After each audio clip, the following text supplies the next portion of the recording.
Hi all, I'm Chris and welcome to this 2-player run through of the game Retreat to Darkmoor, a competitive game for 1 to 4 players, published by Action Phase Games and designed by Matt Loomis and Isaac Shalev. The foul forces of Darkmoor have amassed their legions to strike at the capital city. Despite their well-laid machinations, something awaits them within the city walls, the realm's legendary heroes, who have gathered to counsel the king. Failing to siege the city, each overlord's minions must now retreat to Darkmoor, lest they be captured, or worse.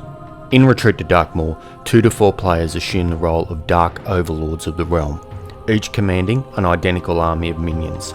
Your goal is to successfully evade the legendary heroes and take refuge in the various locations of Darkmoor. Each minion that manages to escape will count towards control of that location.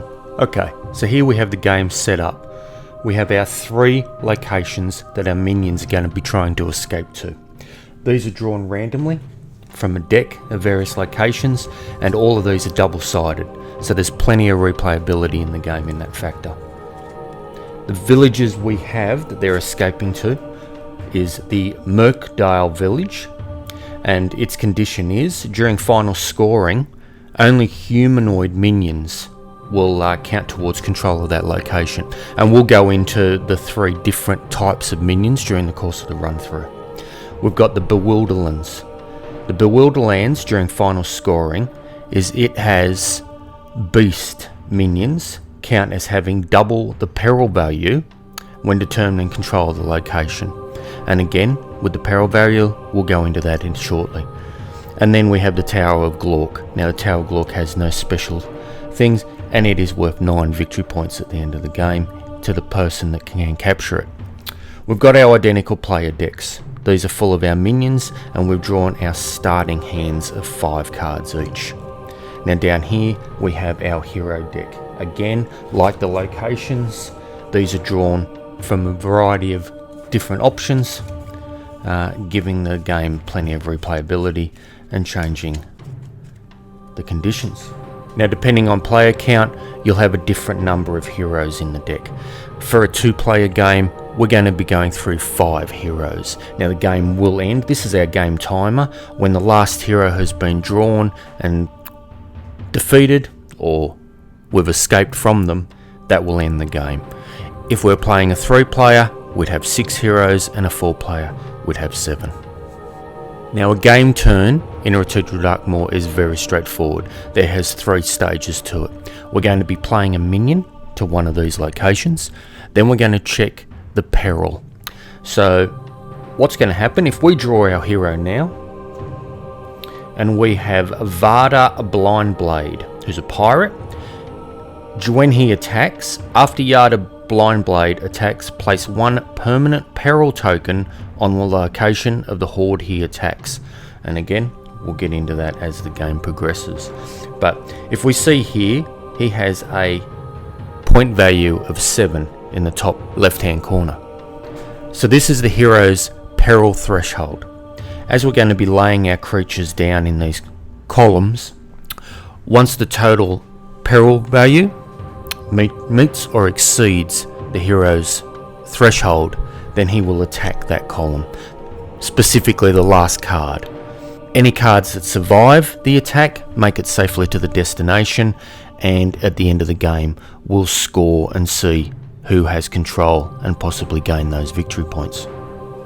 So let's start the game. We have 3 stages to each turn. Player 2 is going to go first. So player 2 takes their initial starting cards, their 5 cards. As we can see, if we look at the anatomy of a card here, we have the creature itself, the illustration, and in the top left hand corner we have their peril value or their threat value. Down in the little red insignia near the card's title, we have what kind of monster these are. Now there's 3 kinds of monsters in the game.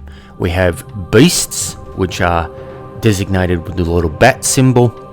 We have humanoid, which has like as the title suggests, the humanoid kind of figure. And then the skull figure represents the undead. So there are 3 kinds of minions, and cards in certain situations will interact with specific classes of characters. So if we also look at the card, underneath the title and the type of card that it is, we also have abilities, and we'll go through that during the course of the game. And finally, we have the victory points that we will score if we can get our characters safely to their locations. Now, seeing as the Tower of Glork is such a point-rich location, player 2's going to play his first card 2 there. He's going to play the Necromancer. So the Necromancer goes there, and his power ongoing is after a minion is defeated, Necromancer's owner gets 1 victory point. So that's not too bad. Every time a minion falls to our hero, he scores us, as long as he's still alive, a victory point. So what we do that's the first part of the turn. We play our minion. Second part of the turn, we assess whether the minion's threat value in each column is higher than the threshold of the hero. At this point it's not 2 to 7. We're still plenty safe. So then we draw back up to our starting hand, and now it's back to player 1. Player 1's going to start by playing the Ominous Raven, and he's going to play the Ominous Raven to the Bewilderlands, because Ominous Raven is a beast character. Now, during final scoring, beast minions count as having double the peril value. So if Ominous Raven can survive, escape to the Bewilderlands, he's going to be actually worth 2 points instead of 1, counting towards possible control of the Bewilderlands. Again, no threat from the hero at this point. We draw a replacement card, and back to player 2. So player 2 is going to play his Ogre Brute, and he's going to play it to the Merkvale village. Similar to the same reasons player 1 played his Raven to the Bewilderlands, he's going to play his Ogre Brute to the Merkvale village, because during final scoring, only humanoid minions are going to count, and the Ogre Brute is a humanoid minion. His power, which is an ongoing power, same as the Ominous Raven and same as the Necromancer, is that if he is in a horde at the start of its owner's turn, so every consecutive turn for player 2 and the Ogre Brute is there, he gains 1 peril and 1 victory token. So it's a bit of a double-edged sword. He's going to be worth more points to us if he escapes, but he is going to trigger a reaction from the hero a lot faster as he builds up in peril or threat tokens.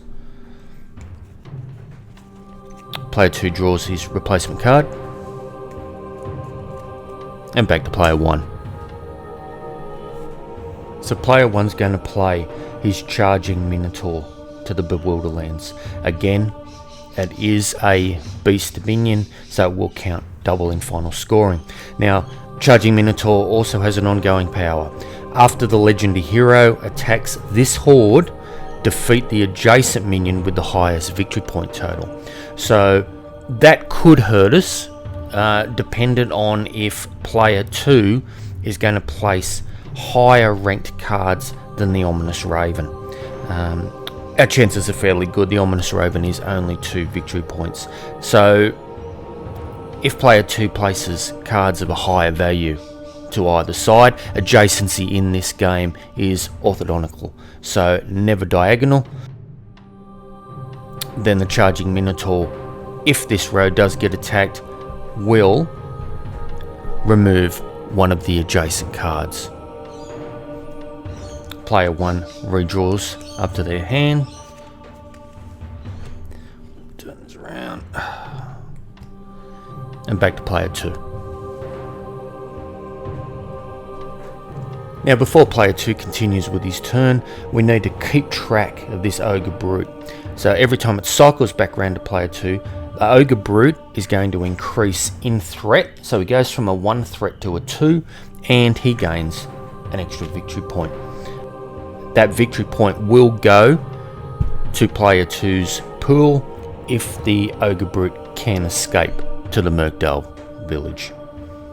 Let's check his hand. I think player 2 is going to play his Skulking Kobold. He's going to play that to the Merkvale village. Again, it is a humanoid, so it will count towards total control of that location. His ongoing ability is Skulking Kobold cannot be defeated if there is an adjacent minion with a higher victory point total. So player 2 is protecting themselves from this charging Minotaur. He has a victory point total of 5, so if this row does get attacked and he attacks a higher victory point, that's going to protect Skulking Kobold due to his ability.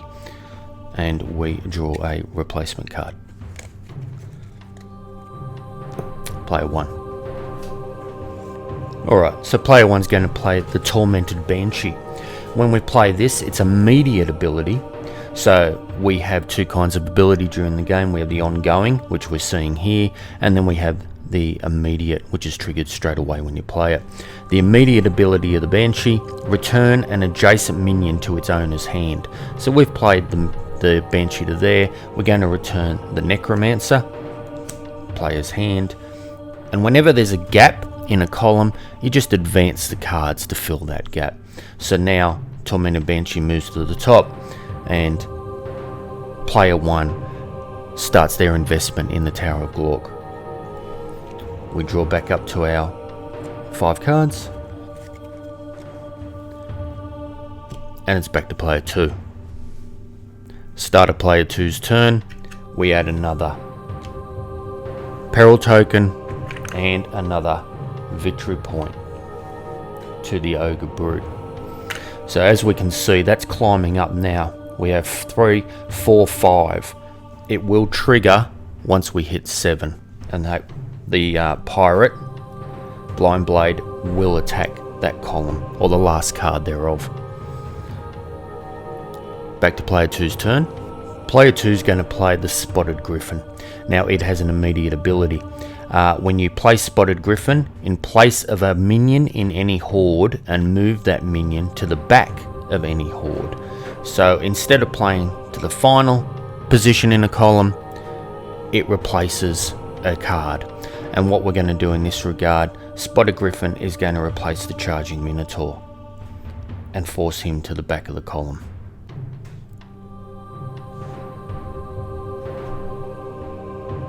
What we might do, just for ease, because these are going to build up, we'll just move our hero stack just off to the side here.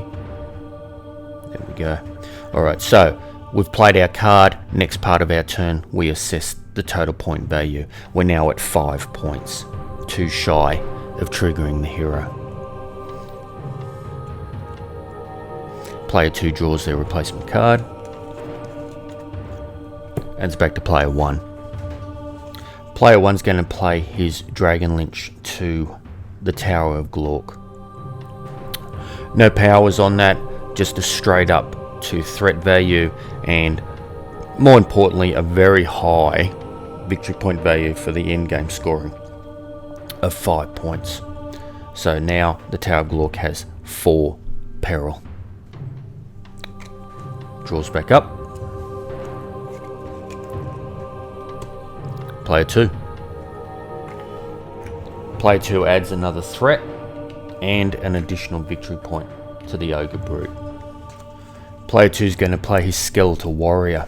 Now the Skeletal Warrior's power, it's an immediate, is it may be played in front of any minion in a horde. So what we're going to do, we're just going to move these down, and it's going to go to the head of the queue. Now we assess the total points value. We've got 3, 4, 5, 6, still 1 shy of triggering our hero's pursuit. Player 1 redraws a card. Back to player. Oh, I should say player 2 drew a card, back to player 1. Player 1's going to play his Saber-Tooth Bat Swarm. Immediately rearrange all minions in this horde. So we're going to play it to the end of there, and we then get to rearrange all the minions. What we're going to do is we're going to shuffle. Place the Saber-Tooth at the head of the queue, and we're going to drop the Ogre Brute to the back.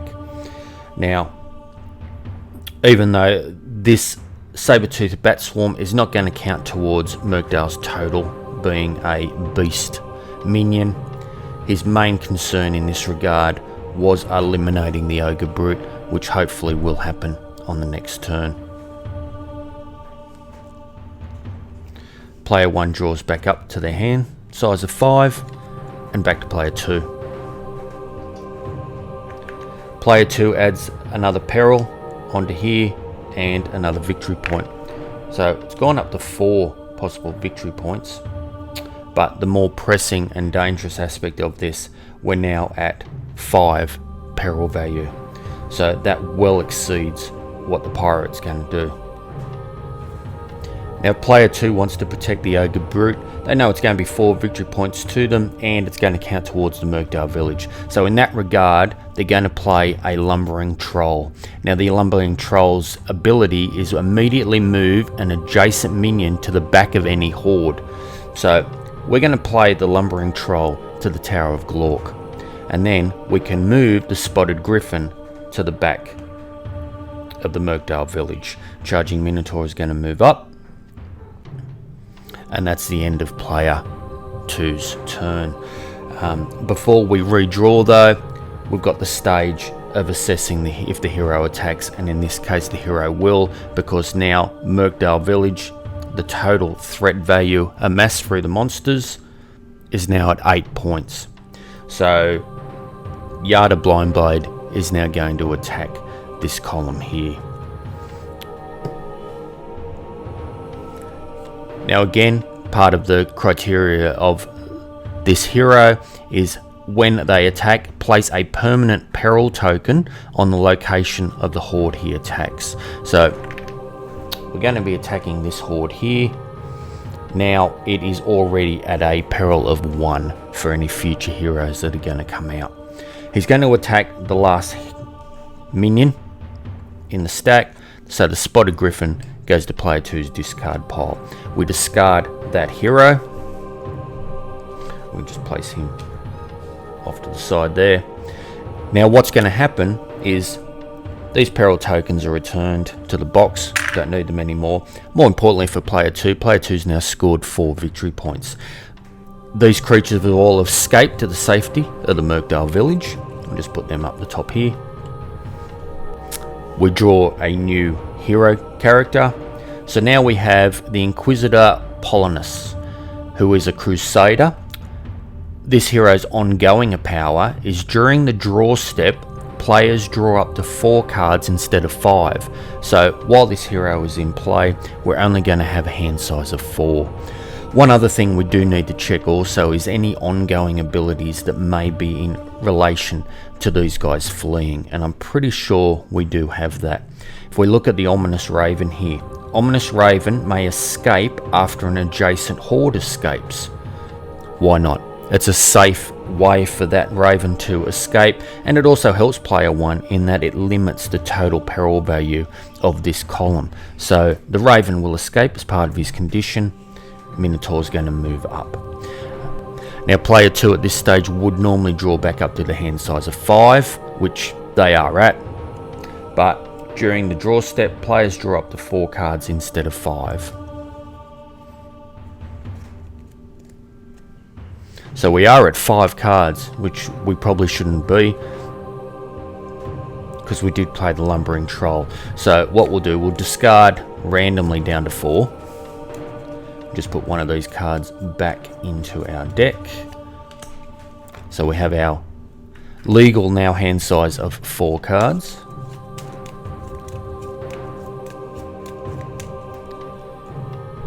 And it's now going to be player 1 turn. Now player 1 doesn't have that much options in this turn with what he has in his hand. What he's mainly focusing on now is, because this hero has a lower peril threshold of only at 6, this column has already hit that mark. So he doesn't want to mess with this column too much, because he's safely going to be getting his 2 creatures through to the Tower of Glork, while the Lumbering Troll is going to fall to the Inquisitor.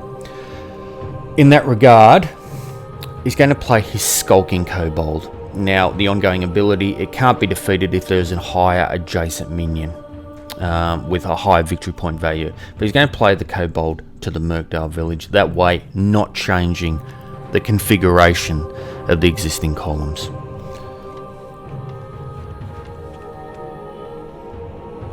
As this is his first draw step as well, he has his 4 cards, so he will not draw up due to the Inquisitor's power.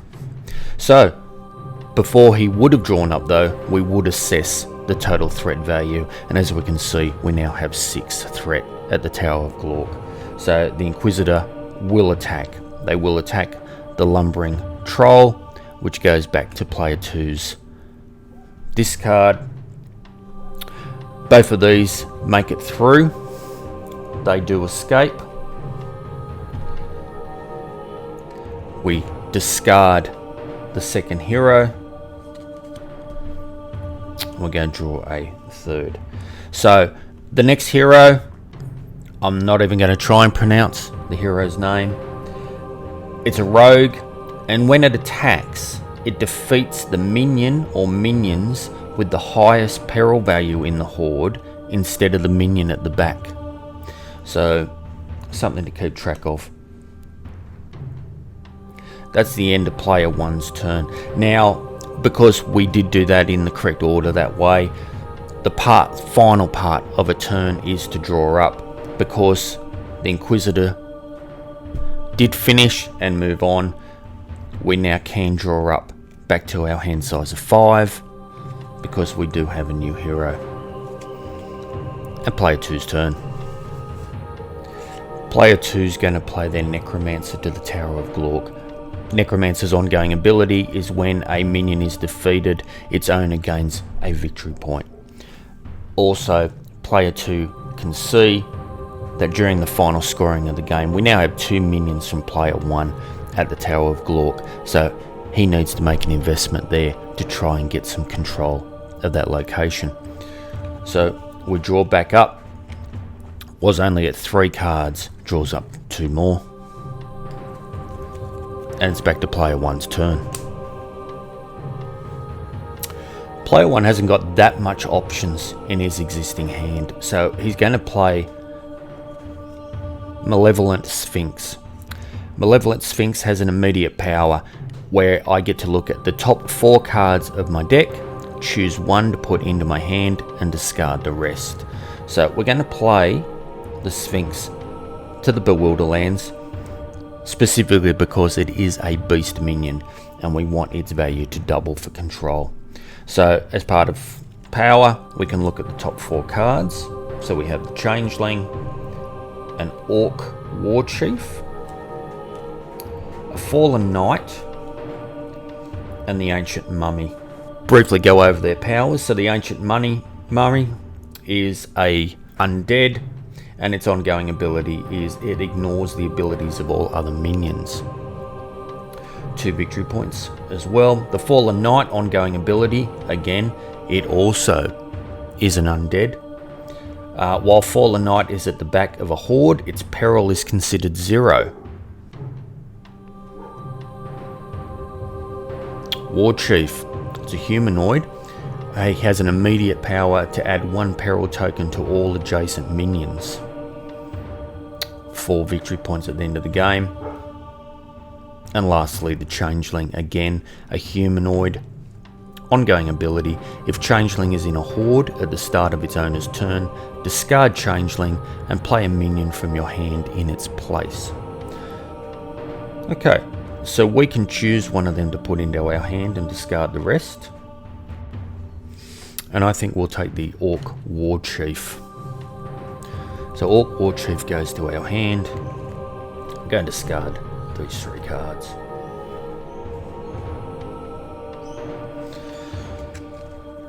Check for peril. Highest we have is a 5 here at the Bewilderlands. Still too short for the rogue to attack. That's the end of player 1's turn. Back to player 2. So player 2 is going to play his Sabertooth Bat Swarm. As we saw before, this has the power to immediately rearrange all minions in this horde. He's going to play it to the Bewilderlands. Take advantage of the beast condition and immediately rearrange all minions in that horde. So we're going to keep the Skeletal Robber at the front, but we're going to move the Bat Swarm to the top. We're going to switch these 2 out and have the Minotaur at the bottom. Now, as the Bat Swarm had a peril value of 0, it's not going to trigger an attack, but hopefully at some point we can cause that to happen, at which point the Minotaur would fall to the hero. We draw back up to our 5 cards, and it's back to player 1. Sensing the threat to their Minotaur, player 1 is actually going to play their Goblin Shaman. They're going to play their Goblin Shaman over to the Tower of Glork. Now the Shaman has immediate ability, choose another minion in this horde, the Necromancer, and a minion in a different horde and swap their positions. So we're going to swap the Necromancer with the charging Minotaur and drop that down there. So not only it was a double bonus for player 1, not only did they strengthen their power at the Tower of Glork, which is the highest valued location, they already have 2 cards up there, but they've protected themselves from losing a card in the Bewilderlands as well. We draw back up to 5. Back to player 2.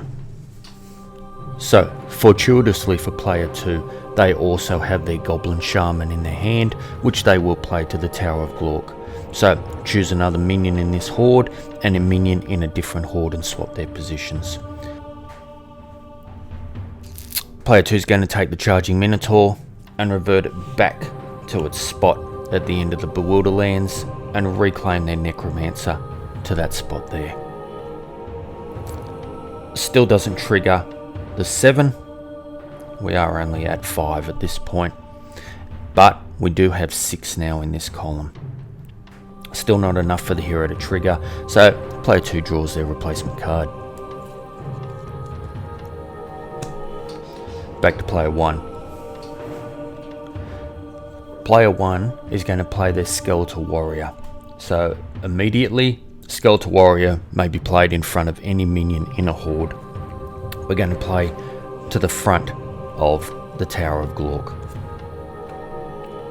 And in doing so, we now raise this column's threat value to the 7, equal to the rogues. So the rogue will now attack.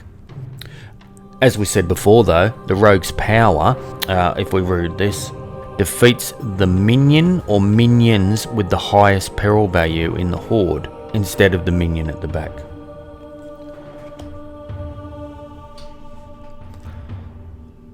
So the hero is going to attack, and as part of their power, we'll reiterate that again, it defeats the minion or minions with the highest peril value in the horde instead of the one at the back. So the highest peril value in the horde are basically these 3 here. Whereas it would normally kill 1, it's now going to kill 3. Or capture them, in the case may be. That didn't work out as good as what player 1 had hoped for, but it's still not too bad, because player 2 is going to lose 2 of their cards to their discard, while player 1 loses 1. Now, that finishes this hero's attack. We're going to return them to the discard. The Skeletal Warrior advances back up to the top and escapes. Player 1 redraws back to the hand size of 5. We're going to draw the new hero. So it's the penultimate hero. We've got 1 left in the deck. Has a fairly high threshold value of 8. Now this is Garrus of Agandakor, who's a knight. When Garrus attacks, he defeats 2 minions in the horde. He attacks instead of 1. So he's going to wipe out the bottom 2 cards. Back to player 2. Player 2 is determined to make a play at this Tower of Glork. So he's going to place his Ancient Mummy there. Ancient Mummy's ongoing ability is that it ignores the abilities of all other minions. So any of the powers that trigger that could manipulate that card in any way will have no effect. We draw back up to our 5 cards, and it's back to player 1. Player 1's going to play their Necromancer. They're going to play their Necromancer to the Tower of Glork. So Necromancer's ability, after a minion is defeated, Necromancer gains 1 victory point token. So that gets us up to 4. We're halfway there towards triggering the 8. Still have 5 for the Bewilderlands, and we have 3 for the Murkdale Village. We draw a replacement card, and it's back to player 2. Player 2 is going to play their Malevolent Sphinx, which lets us look at the top 4 cards of their deck, choose one to put into their hand and discard the rest. And I think we'll play that to the Bewilderlands. So just to make some room here, I'll just shuffle these up.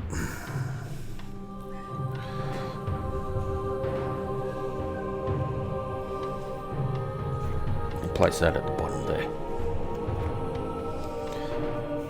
So, go look at our top 4 cards.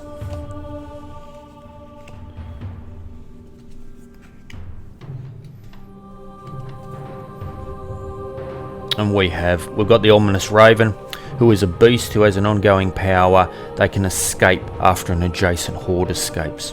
We have 2 victory points. We have the Shambling Zombie, who is a undead. Ongoing ability, after Shambling Zombie is defeated on an opponent's turn, its owner immediately plays it to the back of any other horde. We have the Walk War Chief, which player 1 opted for as part of their selection of these, who immediately adds 1 peril token to all adjacent minions. And then we have the Dragon Lynch. 2 threat, but very high victory point total. And I think that's the way player 2 is going to go. We'll take the Dragon Lynch to our hand. We'll discard those minions there. We have our hand size of 5. Nothing's going to trip here because we still are short 6 as opposed to the 8, so it's back to player 1. Player 1's going to play their Orc War Chief, and they go play it to the Murkdale Village. The immediate power is to add 1 peril token to all adjacent minions. So that means our Skulking Kobold goes up to a peril of 3. And if we look over here, the second one down would be this Saber-toothed Rat Swarm. That now goes up to a 1 as well. So before we redraw up to our hand size, if we were to count each column, we have 6 at the Murkdale Village. We come across to the Bewilderlands, we now have 7, so we're getting very close to tripping Gandakor. And still 4 at the Tower of Glork. We draw back up to our hand size of 5, and back to player 2. Player 2 is going to play the Tormented Banshee. Now the Tormented Banshee is going to go to the Murkdale Village. Its immediate power is return an adjacent minion to its owner's hand. As we said earlier, adjacency is orthodontical. So our options there are we could return the War Chief, or we could return the Malevolent Sphinx. We're looking at the power of the 2. We've got 4 or 3 victory points. So what we might do, we might move the War Chief back to the player's hand, and we just advance up there. We have our 4 cards, redraw, back to player 1. Okay, so player 1 is actually going to play their Cackling Witch. They're going to play their Cackling Witch to the Bewilderlands. Again, we'll just move this just up here for the time being. I'm going to play the Cackling Witch. What the Cackling Witch's ability is, its immediate ability is to move a minion from the back of another horde to the back of that horde. We're going to take the Tormented Banshee, and we're going to move that to the back of this. So what that in essence does, it's going to boost that peril level up enough to trigger Garrus. So we have 1, 2, 3, 4, 5, 6, 7, 8, 9, 10.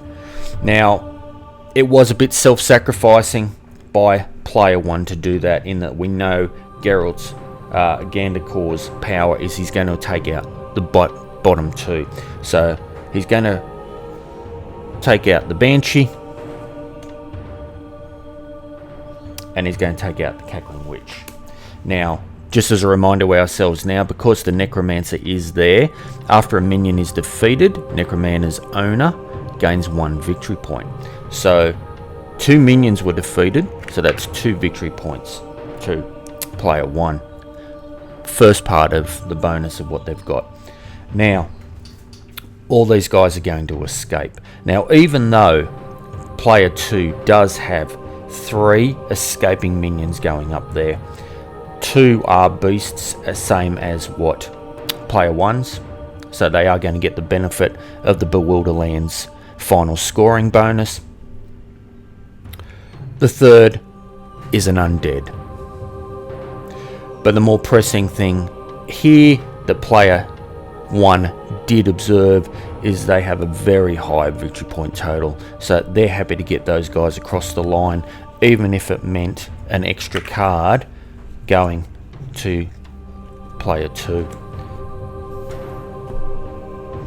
We discard Garrus. We draw the final hero of the game. Now, the final hero of the game is Small John Swanbeak, who's a bard. Small John's power is ongoing. If a humanoid minion is at the back of a horde, its peril value is considered 0. So we'll keep track of that. That goes there. And player 1 is at their hand limit. Back to player 2. So player 2 is going to play their Dire Bear to the Bewilderlands. No special power. Peril value of 1, but does have 4 victory points towards the end game scoring. We'll draw back up to our hand size of 5. Back to player 1. Player 1's going to play their Granite Basilisk to the Bewilderlands as well. Now, the Basilisk's power, which is ongoing, adjacent minions cannot be moved by card abilities. So at this point in time, the Basilisk is protecting the Necromancer. 4 cards, back up to 5. Back to player 2. Okay, so player 2 is going to decide to play the Charging Minotaur, and he's going to play it to the Murkdal village. Now, that's ongoing power. After the legendary hero attacks this horde, defeat the adjacent minion or minions with the highest victory point total. So at this point, this card here with 4 victory points is the biggest threat.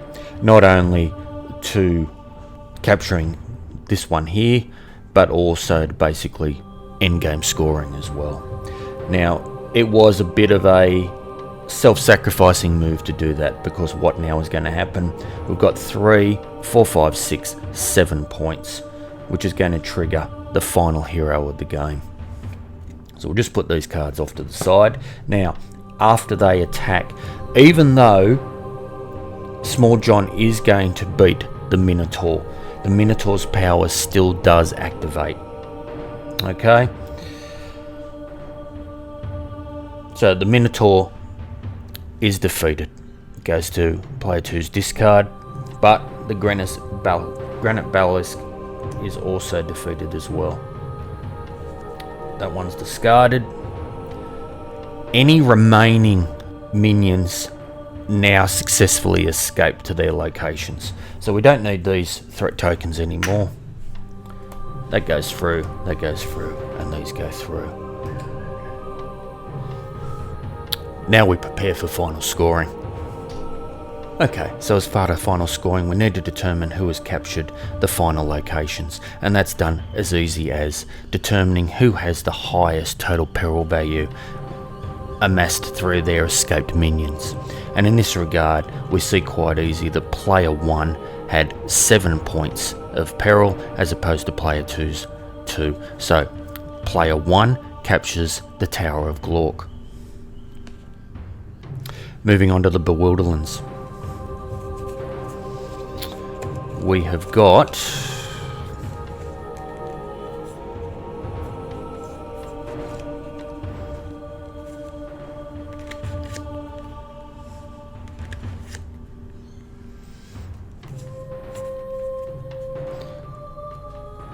pretty even stake on this one. Now, what we need to keep in memory though is during final scoring of the Battle War lens, beast minions count as having double peril value. So if we look at player 2's final tally, they had a couple of beasts, so both of these count as 2 each, so that's 4. Double nothing is still nothing, so 4, 5. 5 total value for player 2. Player 1 had all 3 beasts. They were successful to get the Minotaur through, so the Minotaur goes up to a 6 straight away. So 6, 7, 8, 9, 10. So again, player 1 wins area control for the Borderlands. And lastly, Merkdale Village. So Merkdale Village, as we said, it's part of its final scoring conditions, is only humanoid minions are going to count towards final control. If we go through here, we do have a beast, so that's null and void. We look here, 3 as opposed to 2, so finally player 2 does get a bit of joy by capturing the Merkdale Village.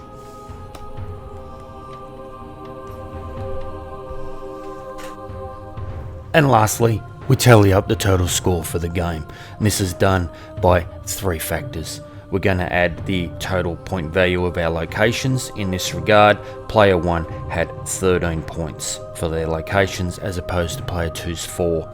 We then do our minions, so as we go through here, player 1 ended up with 25 points for their total minions, which were successfully escaped from the heroes, as opposed to player 2's 17 points for their minions. And lastly, we do accrued victory points during the course of the game. Player 2 did get the 4, where player 1 only had the 2. But overall, player 1 was victorious with a total score of 40 points as opposed to 25 points for player 2. And that is Retreat to Darkmoor. I hope you've enjoyed this playthrough. If so, please like and possibly subscribe. And until next time.